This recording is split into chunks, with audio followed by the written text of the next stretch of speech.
Oke, teman-teman, kita langsung mulai aja. Assalamualaikum warahmatullahi wabarakatuh. Selamat siang semuanya. Terima kasih untuk teman-teman yang sudah meluangkan waktunya untuk bisa join di sharing knowledge ini. Dan di sini aku ajak tim teknis juga karena menurutku topik kali ini masih ada relasinya dengan tim teknis. Untuk sharing knowledge kali ini aku akan membahas mengenai mental model. Kalau misalkan dari teman-teman ada yang udah tahu atau pernah dengar, mungkin nanti bisa langsung interupsi aja kalau misalkan dari penjelasan aku ada yang miss atau gimana ya. Oke, kita langsung aja masuk ke materinya. Untuk yang pertama adalah apa itu mental model. Di sini aku mendapatkan beberapa sumber yang menjelaskan mengenai definisi mental model. Sumber yang pertama mengatakan bahwa mental model adalah apa yang diyakini pengguna mengenai suatu sistem, entah itu sistem web atau mobile aplikasi. Lalu di sumber lainnya mengatakan bahwa mental model adalah sebuah struktur mental yang mencerminkan pemahaman pengguna tentang suatu sistem dan oleh karena itu merupakan sumbernya harapan tentang bagaimana sistem itu akan merespon. Lalu di sumber lainnya mengatakan bahwa mental model adalah bagaimana kamu berpikir mengenai suatu sistem akan bekerja atau berjalan berdasarkan pengalaman dan pelajaran kamu. Jadi menurutku dari ketiganya masih memiliki kesamaan, yaitu tentang harapan dan tentang bagaimana suatu sistem akan merespon. Selanjutnya, mental model terbagi menjadi dua aspek. Pertama adalah sistem model dan interaction model. Sistem model adalah bagaimana sesuatu bekerja. Di sini aku akan memberikan contoh sebuah analogi sederhana mengenai sistem model, yaitu dengan analogi sebuah remote TV yang sering kita jumpai. Jadi, misalnya aku tahu fungsi dan kegunaan sebuah remote, tapi aku tidak tahu bagaimana mesin ini bekerja. Selanjutnya, untuk interaction model adalah bagaimana cara menggunakan sesuatu. Di sini aku masih menggunakan analogi yang sama. Contohnya seperti ini. Aku tahu fungsi dan kegunaan sebuah remote, tapi ketika digunakan, remote ini tidak sesuai dengan fungsi dan kegunaannya. Oke, mungkin di sini akan aku kasih contoh lebih dalam lagi. Misalkan dalam sebuah remote itu, ketika kita ingin melakukan membesarkan volume, tapi yang terjadi adalah malah pindah channel, seperti itu. Atau ketika kita klik button lain, malah intinya sesuatu yang kita harapkan ketika melakukan suatu interaksi itu tidak sesuai, seperti itu. Nah, dari sini user akan lebih merespon dengan sesuatu, yaitu di interaction model ini.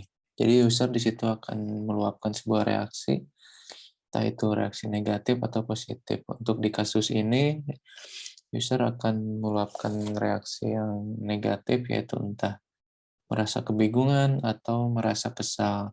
Yang mana di sini ada hubungannya dengan sistem model. Contohnya seperti kondisi atau kasus yang sudah saya jelaskan tadi, entah itu bisa dari aspek desainnya, tampilannya, entah itu dari sisi teknis atau mesinnya, seperti itu.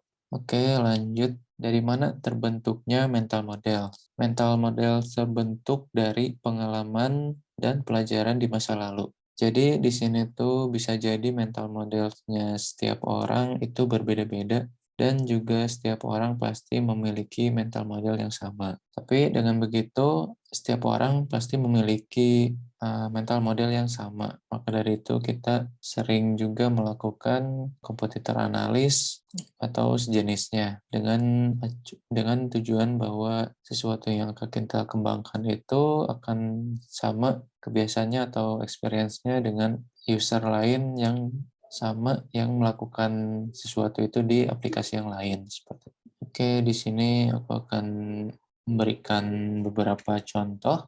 Yang pertama ini adalah aplikasi Tinder. Mungkin teman-teman juga udah familiar. Nah, di sini ini berdasarkan pengalaman aku, apa yang aku rasakan atau apa yang menurutku tidak biasa yaitu mengenai interaction-nya. Di mana ketika user masuk ke aplikasi ini tuh interaksinya yang biasanya aku ketika masuk di halaman homepage itu, jempol atau kebiasaanku suka intuitif untuk nge-scroll, seperti itu. Nah, namun di aplikasi Tinder ini, dia interaksinya tidak seperti itu. Dia tidak scrolling, melainkan dia swipe kanan-kiri, seperti itu. Untuk interaksi seperti itu, bagiku hal yang tidak biasa. Dan ketika interaksi kebiasaanku udah melakukan scrolling dan ternyata responnya beda, nah di situ terjadi ketidaksesuaian harapan user seperti itu. Yang mana user ingin scroll tapi responnya malah berbeda seperti itu. Nah dari sini aku perlu beradaptasi atau perlu menyesuaikan kebiasaannya dengan si aplikasi Tinder ini, dengan si interaksinya ini. Yang mana aku mulai terbiasa menggunakan aplikasi Tinder ini setelah beberapa kali keluar masuk untuk menggunakan aplikasinya, seperti itu. Oke, untuk contoh selanjutnya, ini adalah aplikasi Lazada. Dan ini adalah page untuk product list, yang mana di listnya itu ada icon keranjang. Nah, yang mana yang aku kira icon keranjang itu adalah fungsi yang biasa saya gunakan di aplikasi lain, yaitu untuk menambahkan produknya ke keranjang, namun di aplikasi ini tuh tidak. Ternyata ketika diklik, si icon keranjangnya itu dia masuk ke halaman detail. Nah, yang mana dalam satu card atau satu list itu tuh ketika diklik dia mengarah ke halaman detail. Nah, sebenarnya di sini ada ketidaksesuaian fungsi dan juga ekspektasi yang dibentuk oleh user ketika dia ingin melakukan menambahkan barangnya ke keranjang, ingin dilakukannya di list, ternyata tidak bisa. Ternyata dia masih sama-sama mengarah ke halaman detail, seperti itu. Untuk kasus selanjutnya, mungkin teman-teman udah familiar juga sama aplikasi ini, nama tampilan ini. Ini adalah aplikasi WhatsApp ya. Dan di sini aku mau cerita mengenai fiturnya untuk menghapus pesan di chat di WhatsApp.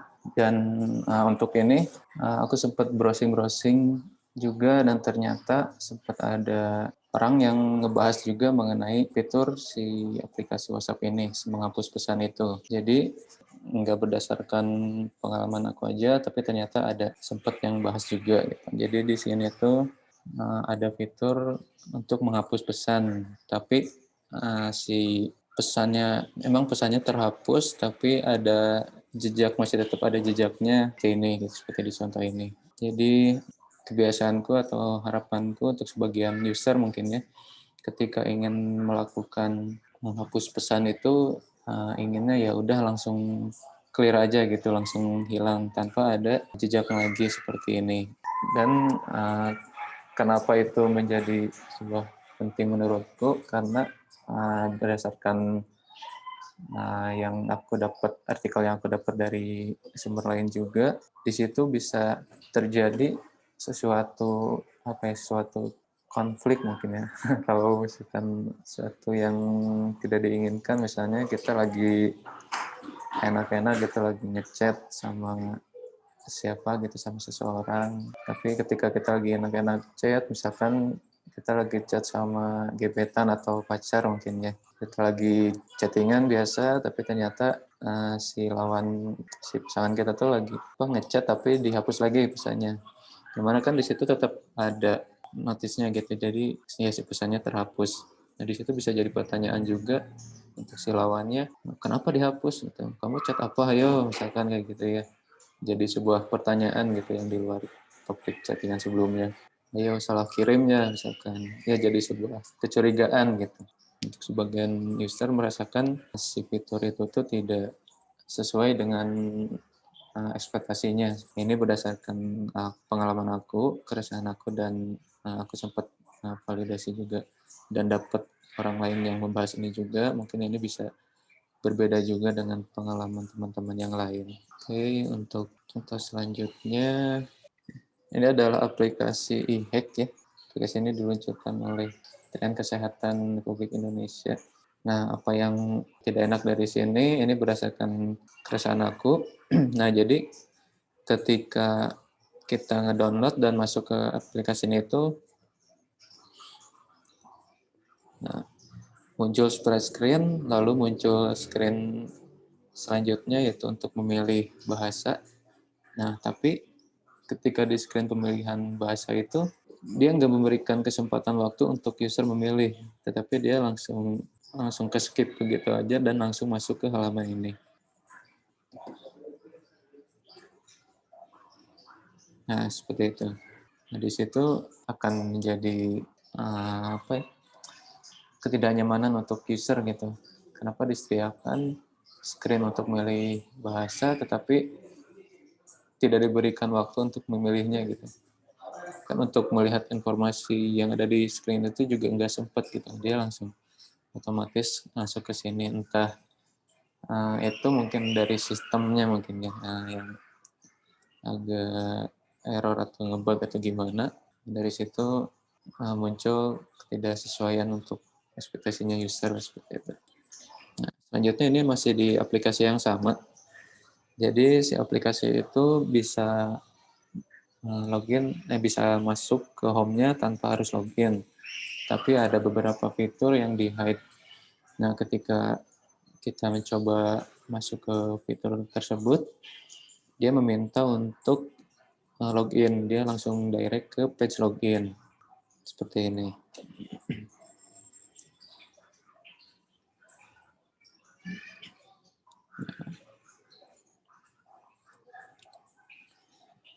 Nah, yang tidak sesuai menurutku di sini ketika aplikasi ini mendirect kita untuk login, ketika kita tidak ingin melakukan login saat itu, otomatis aku melakukan back atau kembali.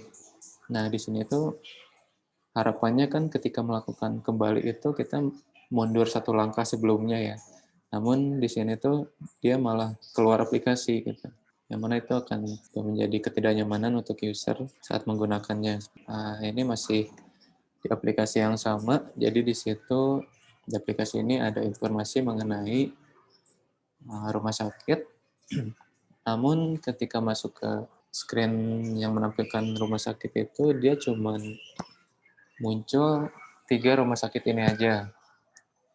Yang mana ini kalau nggak salah di Jakarta yang lokasinya. Sedangkan untuk user di aplikasi ini itu dia kan satu Indonesia ya. Tetapi kenapa yang dimunculkan informasi rumah sakitnya cuman 3 informasi ini aja gitu, 3 rumah sakit ini aja. Yang mana harapan user kan dia ingin mendapatkan informasi rumah sakit yang banyak, mungkin ada fitur filter atau pencarian rumah sakit atau ada rumah sakit yang terdekat gitu ya, supaya user bisa langsung mendapatkan rumah sakit yang mungkin ingin dikunjungi atau mengenai tahu informasi tentang si rumah sakit itu. Oke, lanjut. Ini adalah aplikasi VTube. Mungkin teman-teman ada yang tahu atau ada yang ngegunain juga. VTube itu aplikasi semacam YouTube gitu, ya untuk explore video-video kayak gitu. Untuk pertama kali login, pertama kali install, masuk ke aplikasi ini, masuk dulu ke onboarding. Seperti biasa ada 3 step untuk onboardingnya. Namun itu tidak hanya terjadi di awal install aja. Tetapi ketika kita udah menggunakan berapa kali, kita tetap harus masuk ke screen onboarding dulu seperti itu.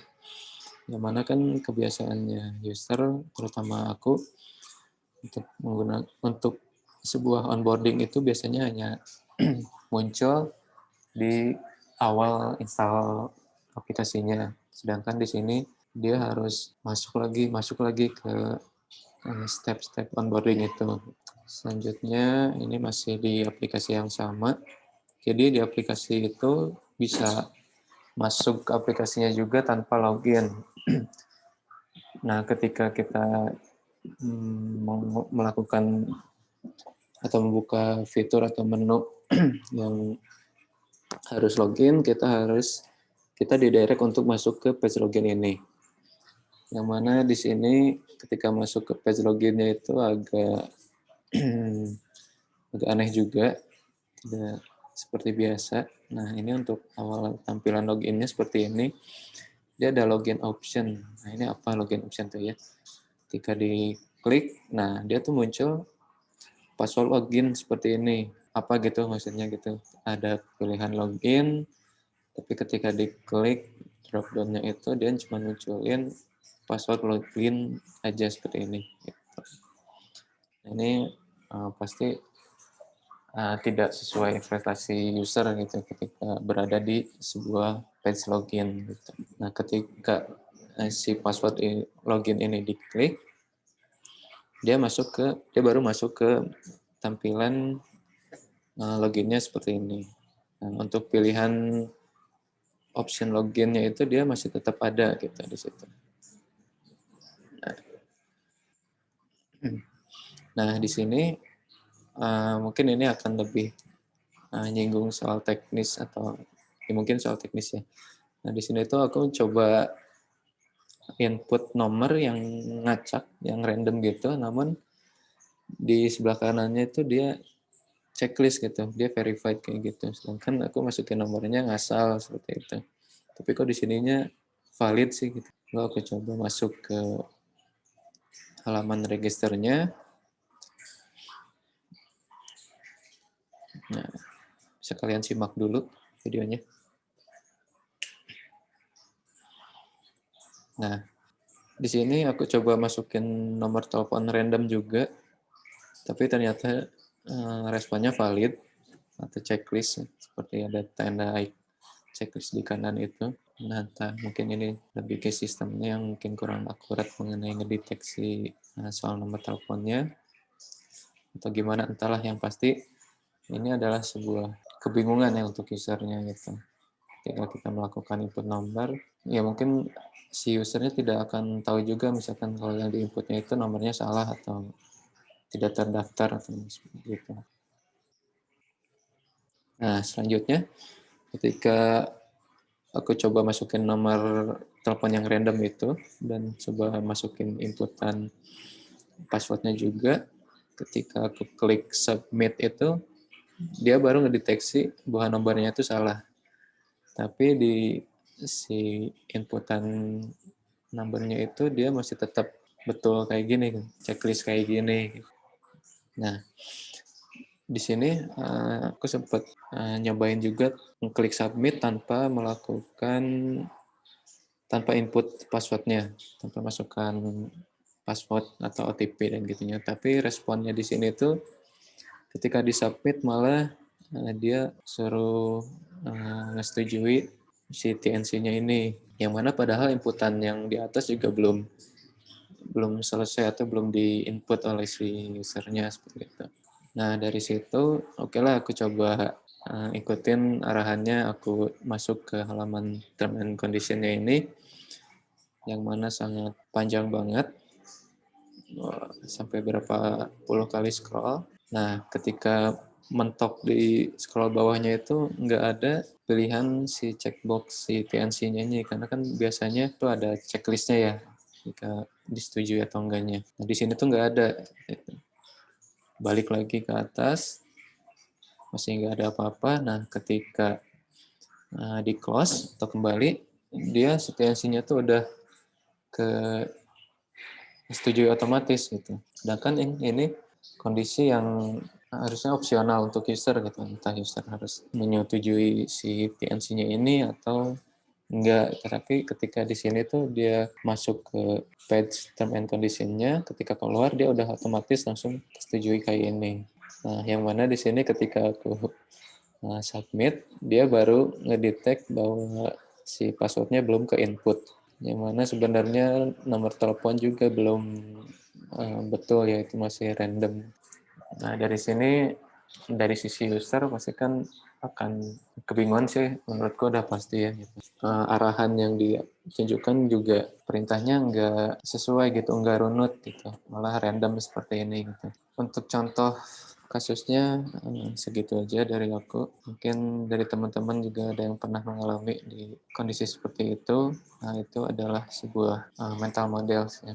Mental model seseorang balik lagi bisa setiap orang itu bisa sama, bisa juga berbeda gitu. Karena mental model itu terbentuknya berdasarkan pengalaman dan pelajaran si setiap usernya. Lanjut, di sini tentang bagaimana cara mengetahui produk kita sudah sesuai dengan mental modelnya user atau belum. Idealnya sebelum mengembangkan suatu produk itu dilakukan sebuah riset atau interview ke calon user kita untuk sekedar mengetahui problemnya apa, kebutuhannya apa, lalu mungkin dilakukan juga validasi terhadap produk atau ide yang akan kita tawarkan sudah sesuai dengan problem atau kebutuhannya user atau belum. Tapi mungkin fase itu lebih ke plan-nya para stakeholder di produk yang bersangkutan mungkin. Apakah itu jadi kebutuhan atau enggak. Nah, mungkin untuk di kondisinya seperti kita, basicnya adalah project, mungkin bisa dilakukan validasi terhadap project atau produk yang akan kita develop, misalnya kita mencoba melakukan kompetitor analisis atau melakukan benchmarking ke aplikasi-aplikasi lain yang serupa. Mungkin itu juga yang udah jalan juga untuk kita selama ini. Itu untuk sekedar mengetahui sebuah fitur atau sebuah fungsi yang user itu familiar atau common atau enggak gitu dalam menggunakan si fitur tersebut untuk mengetahui kebiasaan atau pengalamannya user seperti apa. Kalau produknya sudah berjalan, mungkin bisa dapat feedback-nya langsung dari user ya. Dan kalau misalkan banyak yang perlu di-improve, otomatis kita akan melakukan sebuah iterasi. Yang mana iterasi ini menurutku di setiap produk pasti akan mengalaminya karena bertujuan untuk ingin meningkatkan lagi kegunaannya, ingin memberikan servis yang lebih baik lagi untuk user tentunya. Terus selanjutnya bagaimana membentuk mental models. Pada dasarnya manusia itu adalah makhluk yang dinamis.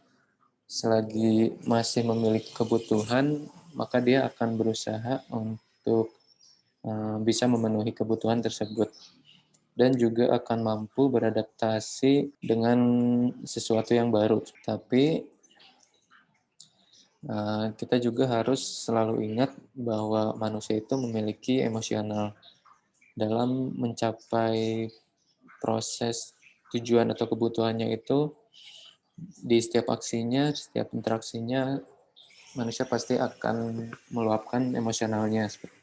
Misalkan dalam menggunakan suatu sistem, entah itu aplikasi atau website. Pasti user akan merasakan sesuatu, apakah user merasa senang, merasa bingung, merasa sangat terbantu, atau mungkin malah sebaliknya, mungkin merasa kesal, atau mungkin malah bikin nambah masalah mungkin. Bisa jadi seperti itu. Oke, segitu dulu aja untuk materi dari aku. Mungkin ini bisa jadi challenge untuk di masing-masing role mungkin ya. Untuk desainer, untuk analisis, dan untuk teknis juga.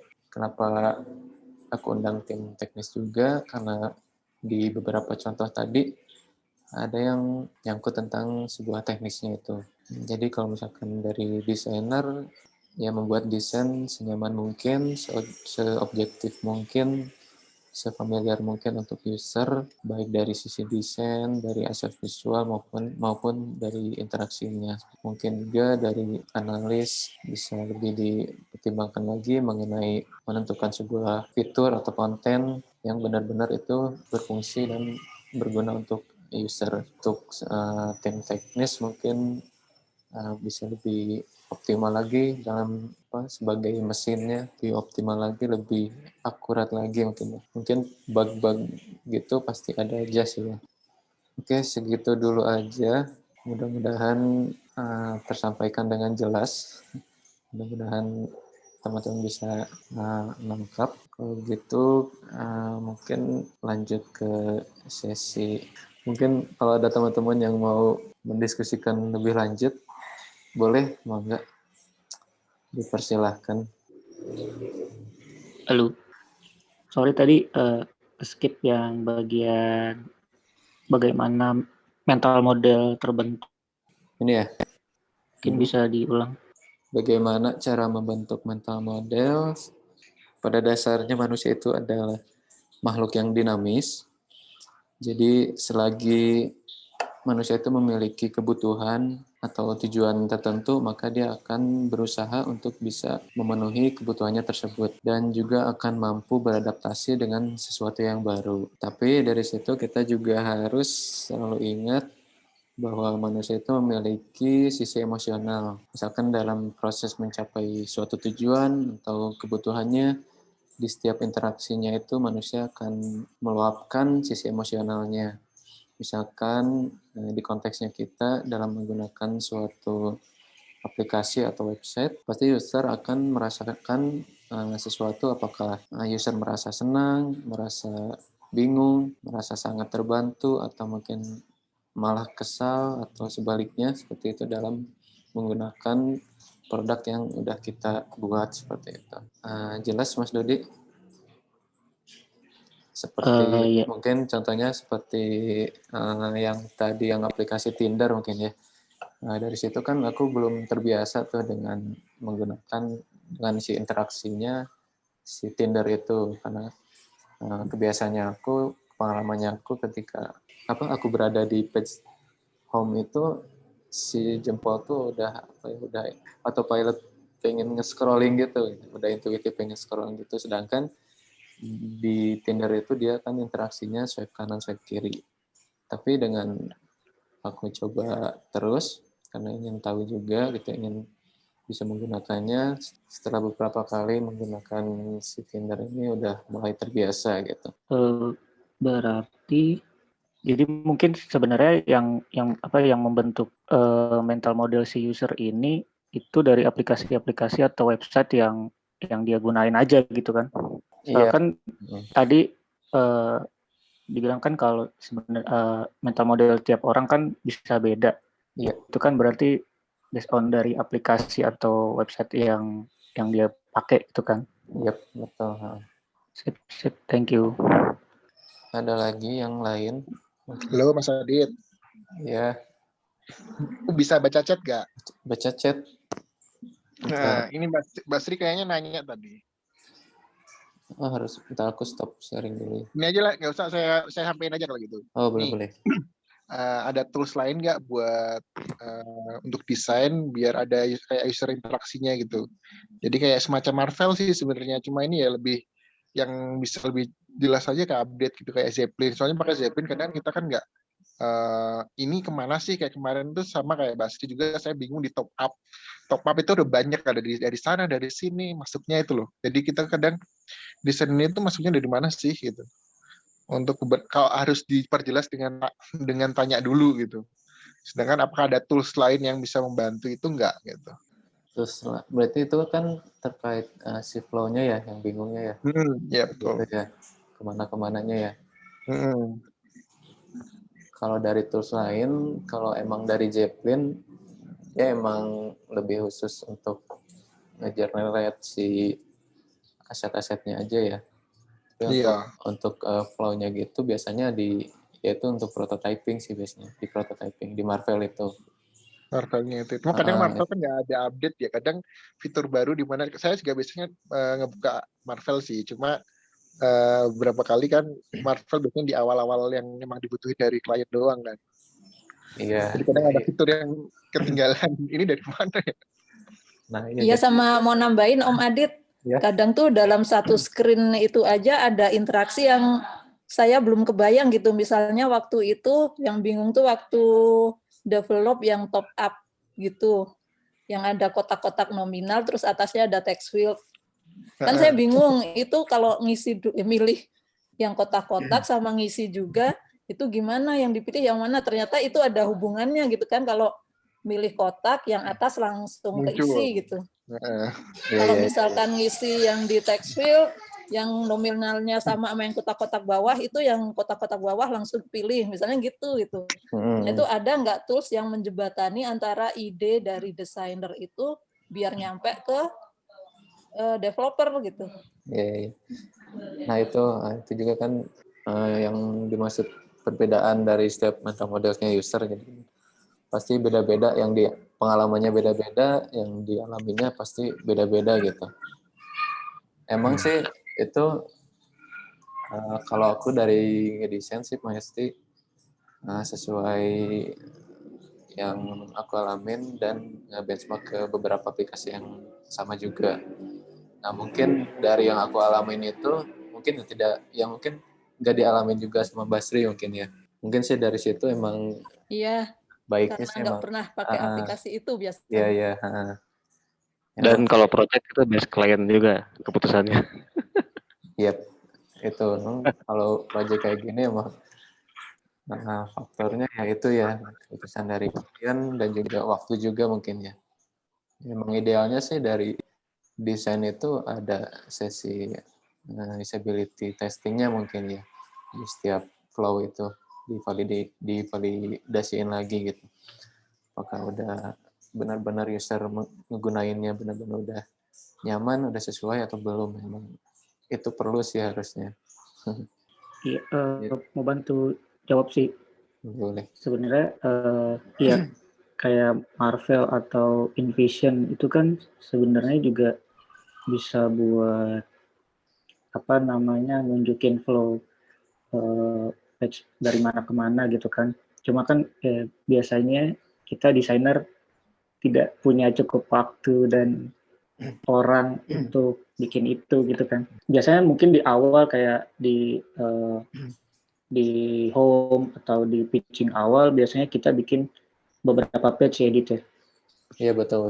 Nah, ketika udah masuk all pages ataupun kayak misalkan page yang udah kompleks banget, itu biasanya emang kita nggak bikin gitu, Mbak. Biasanya dibantu analis sih untuk kalau di Jakarta untuk ngecek untuk bantuin developer jelasin flow dan step-stepnya. Biasanya penyebatannya bukan aplikasi tapi analis. Oh iya. Tapi emang ya sebenarnya sebenarnya harusnya emang sampai ke situ sih ya desainernya, tapi ya nanti mungkin kalau kita ada desainer baru kali hire lagi buat ngasih prototyping ya. Itu benar juga sih, karena kan pas ngedesain itu langsung dapat langsung ya masih ada feedback lagi gitu dari klien, dan ketika kita melakukan update desainnya itu kadang suka ke-skip juga untuk nge-update si Marvelnya seperti itu. Ya, Atau apakah perlu nggak ya sebelum project mulai itu antara analis, desainer, sama developer itu duduk bareng gitu ngebahas gitu. Jadi kalau ada interaksi-interaksi yang kurang jelas bisa ditanyain dulu gitu. Biasanya gitu, tapi biasanya setelah misalkan udah deal gitu kan, terus iya udah fix, terus misalkan udah BAPD, nah nanti kan desainer sama analis dan developer atau front end biasanya kumpul sih, maksudnya kayak misalkan front end ada pertanyaan kayak ini tuh nanti munculnya gimana, terus kayak ini interaksinya gimana, kayak gitu-gitu biasanya ada sih harusnya. Tapi nggak di awal, tapi setelah deal atau misalkan udah BAPD atau udah mau masuk front end gitu. Seenggaknya mungkin dari desain udah nggak terlalu banyak revisi lah ya. Iya, nggak terlalu banyak revisi. Jadi mungkin dari flow atau dari apa nggak berubah, cuman perintilan visual kecil gitu-gitu sih. Megasos kita udah beres desain baru BAPD loh. Iya, ya. Iya benar. Nah itu special case. Bahkan yang udah BAPD pun bisa berubah gitu. Iya, betul. Best practice sih gitu, tapi ya kan kadang klien kayak gitu lah. Iya, ya beginilah gitu ya. Kalau emang tadi bagus juga gitu, pasti kalau misalkan nanti ada project lagi yang develop, mungkin nanti kita diskusikan dulu ya di awal ya mungkin ya. Ada lagi teman-teman yang lainnya? Mungkin mau nambahin kalau yang tadi emang biasanya sih kan kita ada briefing internal dulu ya sebelum development. Cuman saat-saat ini terutama yang project yang aku pegang kan deadline-nya emang mepet-mepet tuh. Jadi ya langsung gas aja development. Iya itu, pertimbangan waktu juga. Kita tambahin analis nih. Iya, jadi kalau waktunya mepet, misalnya kayak cuma 2 minggu kemarin tuh, ya gimana ya mau nggak mau langsung development gitu. Tiap hari pun ditanyain progresnya, gitu sih. Tapi biasanya emang harusnya ada internal briefing gitu sih. Oh ya, aku mau nanya Mas Adit. Ya.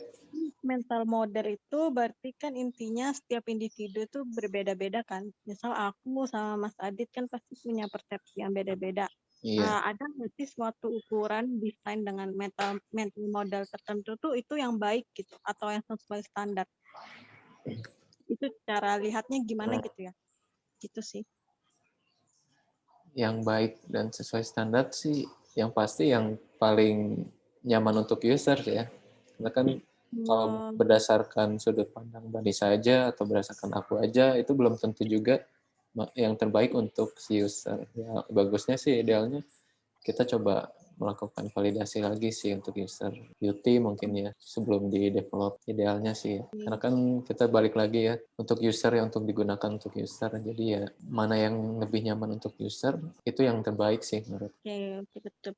Tapi kalau kayak masih konsep di awal gitu Mas, ya, pasti setiap analis atau desainer pasti pinginnya itu adalah flow dan juga desain yang mudah digunakan atau mudah dimengerti oleh user. Nah, buat di situnya sih paling. Ya untuk di awal sebenarnya ya itu misalkan kita buat misalkan satu apps A misalkan. Nah dari perspektif Mbak Nisa atau aku misalkan berbeda nih. Ya mungkin dari situ kita coba buat dua alternatif atau dua solusi. Nah dari situ mungkin bisa dibuat sebuah A/B testing seperti itu. Oke. Yang sempat dibahas itu Mbak. Jadi dari A/B testing kita coba share ke user mana yang lebih baik yang digunakan untuk usernya seperti itu. Oke, makasih Mas Adit. Sama-sama Mbak. Yang lain ada lagi? Berarti kan ini kalau si mental model itu terbentuk kalau acuannya aplikasi ya. User A, user B, user C berdasarkan aplikasi yang sering digunakan si user A, user B, user C gitu kan. Misalkan dia sering buka aplikasinya IG, WhatsApp, Twitter. Terus kalau misalkan kita mau mendevelop atau membuat produk dengan desain yang baru gitu ya, berarti akan susah ya emang ya. Emang perlu ada observasi gitu ya. Iya. Karena pasti dia main ngacunya kan, oh dia IG begini, misalnya menunya dia bottom bar. Terus kita bikin menu dengan hal lain misalkan, taruhlah pop up atau gimana, berarti mempengaruhi kan? Mempengaruhi. Tapi kita balik lagi juga ke misalkan produknya apa yang ingin dikembangkan gitu. Ya kita mencoba lihat, simpelnya sih mungkin kita coba lihat ke aplikasi yang serupa, benchmark ke aplikasi yang serupa mengenai suatu misalkan flow-nya, misalkan kita ingin membuat sebuah flow purchase apa gitu. Nah, kita bisa refer ke aplikasi yang lain gitu. Itu salah satu cara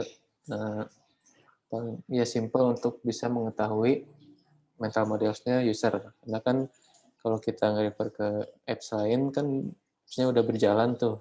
Nah, pasti udah memiliki usernya seperti itu. Nah, kita mungkin bisa ininya seperti itu gitu caranya.